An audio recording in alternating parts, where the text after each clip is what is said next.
Los cielos cuentan la gloria de Dios y el firmamento anuncia la obra de sus manos. En este lindo día nos encontramos en el Parque Ecológico de la ciudad de Tepic, Nayarit, México. Y hemos venido para hacer aquí un pequeño, muy pequeño estudio titulado ¿Quién creó a Dios? Y está basado este estudio de forma muy breve en 4 premisas ateas que niegan la existencia de Dios. La premisa número 1. ¿Quién tiene razón? ¿La ciencia del hombre o Dios? Número 2. ¿Quién creó a Dios? Número 3. La inteligencia nos hace ver que Dios no existe. Número 4. El que cree en Dios no está consciente de su realidad. Está conmigo el ministro Isaac Fuentes también, que va a tomar la lectura de la palabra de Dios. Así que con mucho cariño, con mucho amor para todos ustedes, como un recurso, ¿verdad? Un recurso para los creyentes, estamos trayendo este breve estudio de la palabra de Dios, titulado ¿Quién creó a Dios? ¿Verdad? Esa pregunta que muy a menudo nos hace las personas que creen en el ateísmo. Y no solamente ellos, sino todos aquellos que también creemos en Dios, muy a menudo nos formulamos esa pregunta. Muy bien. Vamos a empezar entonces. En 1959, se hizo una encuesta entre los científicos más prominentes de ese tiempo. Esa encuesta salía en una revista científica que se publicaba en todo el mundo. La pregunta que se hizo en la encuesta era: ¿el universo tuvo un comienzo o el universo no tuvo comienzo? Bueno, 2/3 de los científicos de aquel tiempo dijeron que el universo no tuvo comienzo. Algunos científicos sarcásticamente también dijeron que la historia del Génesis, capítulo 1, era una linda historia para hacer dormir a los niños, pero hasta ahí.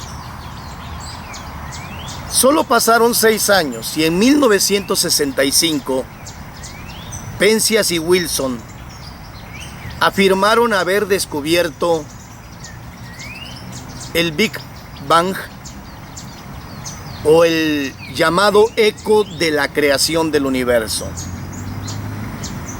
Inmediatamente, el mundo científico, en su inmensa mayoría, aceptó la teoría del Big Bang, el gran disparo, el eco de la creación universal.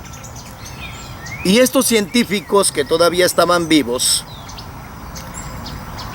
tuvieron que reconocer que el universo tuvo un comienzo. Ahorita ya en este tiempo, 2020, cuando la tecnología ha avanzado demasiado y también la ciencia se ha aumentado, para nadie es noticia que el universo tiene un comienzo, tuvo un comienzo. Y no solamente tiene un comienzo, sino tiene un final. La ciencia afirma que el universo va expandiéndose. Es como las cuerdas de un reloj que se va desenrollando y que un día se va a enrollar de súbito. A eso la ciencia le llama la muerte térmica postrera del universo. El universo se envejece, el universo se estropea, el universo tiende a morir. Eso ya es una ley científica. Pero ¿qué dice este libro este santo libro que ha marcado la historia de la humanidad y que en este tiempo muy pocas personas lo abren, pero aún así siempre está este libro en la noticia del hombre. Hay en Hebreos, Isaac, capítulo 1, verso 10 al 12, vamos a ver qué es lo que dice este libro inspirado, ¿verdad?, por el Eterno. Hebreos 1, 10, verso al 12, si es tan amable Isaac Fuentes. Y tú, oh Señor, en el principio fundaste la tierra, y los cielos son obra de tus manos. Ellos perecerán, mas tú permaneces, y todos ellos envejecerán como una vestidura, y como un vestido los envolverás y serán mudados, pero tú eres el mismo y tus años no acabarán. Amén. Tú, oh Dios, fundaste la tierra y el universo se va a envejecer, los vas a envolver como una vestidura, pero tú eres el mismo y tus años no acabarán. Esta escritura fue escrita hace casi 2000 años, cuando en realidad la ciencia era muy pequeña, la ciencia como la conocemos hoy, la tecnología. Sin embargo, ya se afirmaba que el universo se envejece, tiende a morir, tiende a estropearse. La ciencia ha determinado a través de muchas teorías que el universo tendrá un descanso llamado muerte eterna, un descanso eterno. La energía oscura se acabará y la fuerza gravitatoria atraerá los cuerpos celestes y se hará en el universo una inmensa bola de fuego. ¿Qué están diciendo? Que el universo morirá en algún día, porque si el universo tiene leyes finitas, el universo también está condenado a morir algún día. ¿Qué dice la palabra de Dios al respecto? En Apocalipsis capítulo 6, verso 12, estamos mostrando el documento de la Biblia, ¿verdad? Y que sea una ayuda para todo creyente y para toda persona también que profesa el ateísmo, ¿no? Que pueda él juzgar con justo juicio cómo la mente del Eterno está por encima de las mentalidades humanas. ¿Qué dice? Apocalipsis 6, 12. Miré cuando abrió el sexto sello, y he aquí hubo un gran terremoto, y el sol se puso negro como tela de silicio, y la luna se volvió toda como sangre, y las estrellas del cielo cayeron sobre la tierra como la higuera deja caer sus higos cuando es sacudida, con un fuerte viento. Y el cielo se desvaneció como un pergamino que se enrolla, y todo monte y toda isla se removió de su lugar. El cielo se desvaneció, dice, el cielo, los cielos, como un pergamino que se enrolla, y todo monte y toda isla fue removida de su lugar. Así que aquí vemos claramente cómo la mente eterna inspiró a estos hombres de Dios para hablar acerca de cómo iba a acabar el universo. También en segunda de Pedro, capítulo 3, por favor, me parece que es el verso 8. Segunda de Pedro, capítulo 3, también nos muestra cómo terminará el universo. ¿Sí? Capítulo 3. Creo que es primera de Pedro. Perdón, segunda de Pedro es segunda de Pedro. Capítulo 3, verso por ahí 10 al 8. A ver, si gustas yo puedo... Pero el día del Señor vendrá como ladrón en la noche, en el cual los cielos pasarán con gran estruendo, y los elementos ardiendo serán deshechos, y la tierra y las obras que en ella hay serán quemadas. Dice, los cielos pasarán con grande estruendo, ¿verdad? Los cielos pasarán con grande estruendo, y los elementos ardiendo serán deshechos, y la tierra y las obras que en ella hay serán quemadas. Muchas veces pensamos que el libro, la Biblia, trae malas noticias. No, también trae buenas noticias. La palabra de Dios nos habla de cómo terminará el universo. La ciencia del hombre también dice que el universo va a morir un día.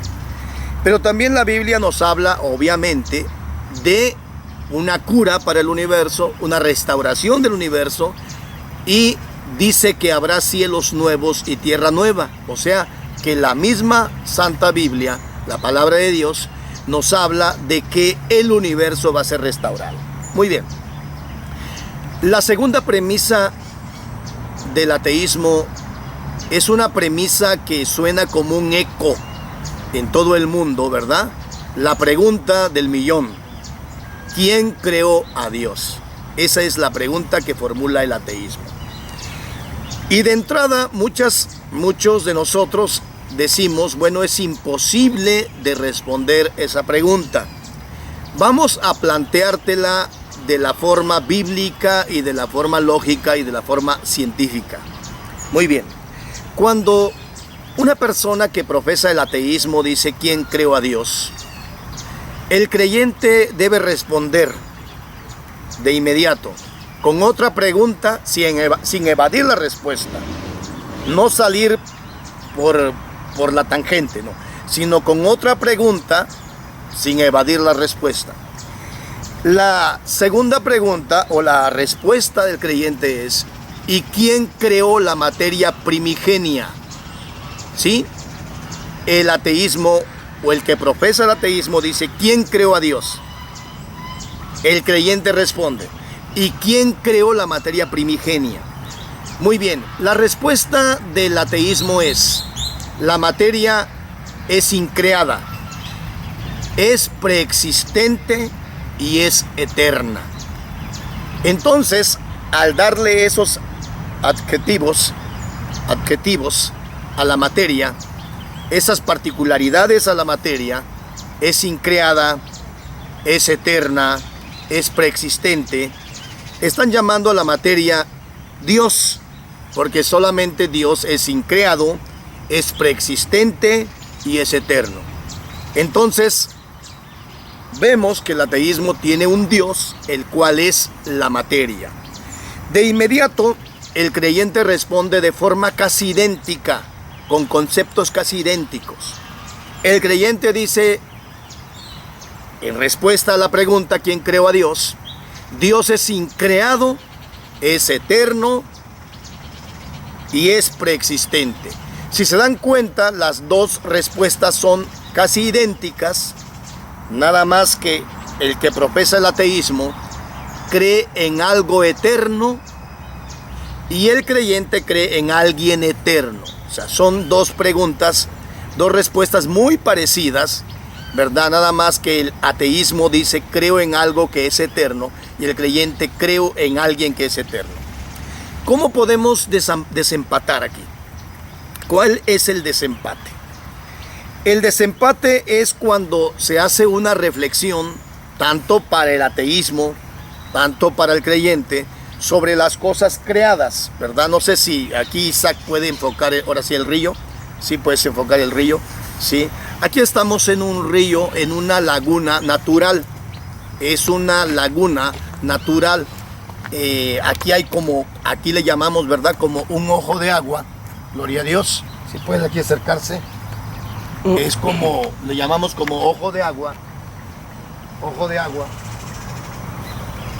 Y aquí brotan, obviamente del subsuelo, agua. A ver, estamos en un parque muy hermoso de esta ciudad de Tepic, Nayarit. Aquí viene a correr la gente. Hay muchos patos, muchos pájaros, muchos árboles, ¿verdad? Animales también y de todo. Muy bien. Cuando observamos todo esto, nos hacemos la pregunta, ¿de dónde vino esto? ¿Sí? ¿De dónde vinieron los elementos primarios del mundo? Y esa pregunta la tiene que enfrentar tanto el ateo como el creyente. ¿De dónde vino todo esto? La respuesta del ateísmo es: todo lo que vemos, todas las cosas existentes, vinieron de una creación es materia, así le llaman. Creatio es materia, de la materia preexistente.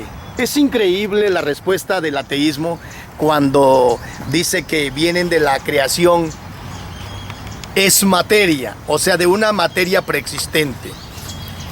Los que estudian física, los científicos, saben que una de las grandes teorías del ateísmo es que venimos de una piedra o una especie de materia inorgánica, que de una piedra o de una materia inorgánica vino todo lo que existe. ¿Le halla a usted lógica? Tanto el creyente como el ateo deben enfrentar esta pregunta para llegar a una razón lógica. ¿Quién creó todas las cosas? El ateo dice, creación es materia. Vino de la nada, dice el ateo. El creyente responde con algo casi idéntico. El creyente dice, Dios hizo todo de la nada. Esa palabra creación es nilo, creación de la nada. Pero primero tuvo que haber un creador, una mente maestra que creó todo de la nada. El ateo dice creación a través de la materia preexistente. La pregunta es, ¿quién creó esa materia preexistente? Ok, muy bien. Cuando observamos la creación, nosotros, los seres racionales, nos damos cuenta que nada puede venir sin una causa. Si alguien está enfermo, la razón nos dice que está enfermo por un virus, como lo que está pasando en este tiempo. Mucha gente está muriendo y le atañen a que hay un virus, le llaman COVID-19, y esa es la causa. Si vemos un árbol que se mueve, el hecho de que se mueva es el efecto y la causa es el viento. Todo tiene una causa y una causalidad. Muy bien. Cuando vemos un barco, vemos una mesa, vemos por ejemplo un carro, inmediatamente la razón nos lleva a que tuvo una persona que lo manufacturó. Pero otra vez se enfoca para allá, si es tan amable, Isaac. Cuando vemos los ríos, este lago tan hermoso, vemos estos árboles, ¿verdad? Vemos estos animales, el cielo azul, ¿verdad? Que se ve. La pregunta que enfrenta tanto el ateísmo como el creyente es, ¿cómo vino todo esto que nos rodea?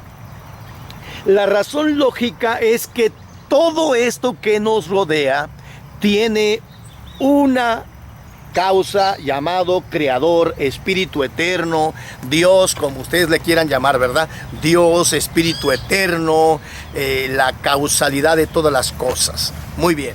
Entonces, la creación nos muestra al creador. Antes de que hubiese un pez, tuvo que haber un río donde nadara el pez. Antes de que hubiese un árbol, tuvo que haber habido una tierra donde ser plantado ese árbol. Y antes de que hubiese una criatura, tuvo que haber un creador. Muy bien, entonces realmente aquí es donde se desempata. Porque el ateo responde que todo lo que vemos fue hecho de la materia. ¿Pero quién hizo la materia? ¿Sí? La materia preexistente, la materia irracional. Y el teísmo dice que todo vino por un creador. Bueno, la segunda pregunta, la tercera premisa. El que cree en Dios no está consciente de sus realidades. No, al contrario. El que cree en Dios no solamente está consciente de su realidad, sino sabe que existe y que su existencia tiene un propósito. Una causa. Una causa. El creyente cree en Dios de manera a priori. Creemos en todas las cosas de manera a priori. ¿En qué sentido a priori? A priori en el sentido de que primero tuvo que haber una inteligencia para toda la creación. De ahí es que el científico Vedral dice que primero, antes de la energía y la materia, tuvo que existir la información, ¿sí? Collins, en el lenguaje de Dios, en su libro El lenguaje de Dios, Collins, ese gran creyente de Dios, ¿verdad? Ese gran creyente de Dios dijo que en realidad todos los organismos vivientes, ¿verdad? Como animales, como plantas y como seres humanos, tienen una semilla en donde está codificada la información. En el caso de los hombres, Collins determinó que existen 3.200 millones de letras que traen información para la formación de los órganos vitales y la formación de todo lo que somos nosotros como seres humanos. Entonces, ya estamos en un tiempo muy desarrollado, en donde vemos que la inteligencia es a priori, o sea, es antes de la materia. Entonces cuando dicen el ateísmo de que el que cree en Dios no está consciente de su realidad, yo creo que el que no cree en Dios no está consciente de su realidad. ¿Por qué? Porque no sabe de dónde viene, no sabe cuál es su origen, no sabe, ahora sí, como dijo aquel científico que le preguntaron de dónde viene, quién es usted y a dónde va. Él dijo, desde hace muchos años estoy preguntándome quién soy, de dónde vengo y hacia dónde voy. El creyente cree que tiene su origen en Dios, que va hacia Dios y que tiene un propósito en Dios. Muy bien, Isaac. Muy bien, ahora sí, otra vez, si quieres enfocar para allá y contestamos la cuarta premisa. La cuarta premisa, ¿verdad?, es que la conciencia y la razón niegan a Dios. La conciencia y la razón niegan a Dios. Totalmente diferente, totalmente distinto a lo que el creyente cree. Al contrario, la conciencia y la razón, no se está bien enfocado, la conciencia y la razón, amados amigos, amados hermanos, nos hace descubrir a Dios. ¿Por qué? Porque Dios puso en el ser humano un legislador universal, un juez universal. En cada ser humano, en cada mente de ser humano hay un juez universal. ¿Qué es ese juez universal? Lo que llamamos nosotros conciencia. Conciencia. No en el sentido de estar conscientes o estar despiertos, no. Más bien en el sentido de estar consciente de lo bueno y de lo malo. ¿Sí? La conciencia que nos dice cuando estamos haciendo bien y nos dice cuando estamos haciendo mal. O sea que Dios codificó en nosotros el árbol de la ciencia del bien y del mal. Después del Edén, el hombre tiene codificado en él el árbol de la ciencia del bien y del mal. Por eso, cada uno de nosotros llevará al final su juez, su conciencia, ¿verdad? Cada uno de nosotros sabe cuando está haciendo mal, cuando está haciendo bien. Y tenemos una historia de todas las cosas que hicimos mal, ¿verdad? Y de todas las cosas que hicimos bien.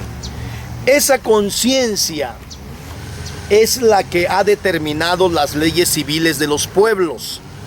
Tu constitución, mi constitución, lo determinó una persona con conciencia de lo bueno y lo malo. Por eso es que las leyes civiles establecen: no matarás, no vas a levantar un falso testimonio, no vas a difamar a alguien, no te vas a meter a robar a una casa, no vas a violentar a una persona, no le vas a mentir. ¿Y qué significa eso? ¿Cómo se llevó a cabo las leyes civiles del mundo? A través de la conciencia. Al contrario, la conciencia nos hace ver que si existe el mal, existe el bien. Si existe Dios, tiene que existir el diablo, o si existe el diablo, tiene que existir Dios. O sea, el mundo de los contrarios. Por eso nosotros los creyentes estamos totalmente conscientes de nuestra realidad al creer en Dios. Hemos decidido creer por lógica, sentido común y por fe. Muy bien, por eso la palabra de Dios, y eso es por último, la palabra de Dios dice que los cielos cuentan la gloria de Dios y el firmamento anuncia la obra de sus manos. Vamos a permitirle a Isaac que dé un saludo y estamos despidiéndonos, ¿verdad? Estamos despidiéndonos. Dios les bendiga a todos mis hermanos. Gracias por haber estado aquí en este video. Espero que les sea de bendición a todos ustedes este video, esta reflexión, esta información. Y bueno, que podamos seguir aprendiendo a defender nuestra fe. Les invitamos a que se suscriban a este canal y que nos sigan apoyando, ¿verdad? Que comenten nuestros videos, que nos regalen likes y que sigan apoyando la obra de Dios. Y bueno, vamos a seguir adelante en este trabajo de apologética. Esperamos que les sea de bendición este video. Que Dios les bendiga a todos mis hermanos.